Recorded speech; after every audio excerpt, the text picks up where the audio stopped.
అంటూ పిఠాపురం నియోజకవర్గంలో జరుగుతున్న జనసేన పార్టీ 12వ ఆవిర్భావ మహోత్సవంలో ఆ సభని ఎలా నిర్వహించాలి, దానికి సమన్వయకర్తగా మాజీ శాసనసభ్యులు ఇప్పటి జనసేన నాయకులు కిరారి వెంకటరామయ్య గారిని మన నరసరావుపేట జిల్లాకి సమన్వయకర్తగా వేశారు. అలాగే మన జిలానీ గారు రాష్ట్ర కార్యదర్శి, నరసరావుపేట నియోజకవర్గ ఇన్ఛార్జి. వీళ్ళ ఆధ్వర్యంలో దిశానిర్దేశం చేస్తూ భారీగా జనాలు, ఎందుకంటే ఇంతకుముందు ఒక్క సీటు లేనప్పుడు కూడా దాదాపుగా లక్షల మందితో సభ జరుపుకున్న చరిత్ర జనసేనది.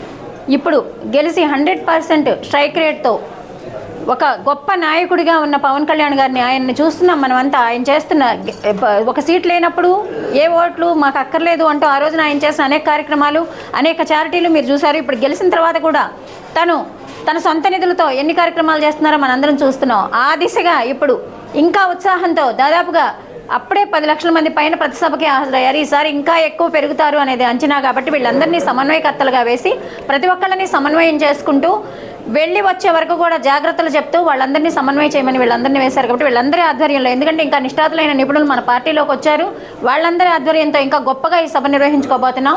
చలో చిత్రాడ ఖచ్చితంగా పిఠాపురానికి చేయి కలిపి ఒక లక్షల మంది, 10 లక్షల మందికి అంటే పైకి ఎక్కువ వెళ్తారనేది అంచనా. తప్పకుండా అలా వెళ్ళిన ప్రతి ఒక్కరూ జాగ్రత్తగా చేరే వరకు వీళ్ళందరూ బాధ్యత తీసుకుంటామని చెప్తున్నారు. ప్రతి ఏర్పాట్లు అద్భుతంగా చేస్తామని చెప్తున్నారు. ఆ దిశగా మేమందరం కూడా కలిసి పనిచేసి సభని విజయవంతం చేయడానికి కృషి చేస్తున్నాం. జై జనసేన, జై హింద్.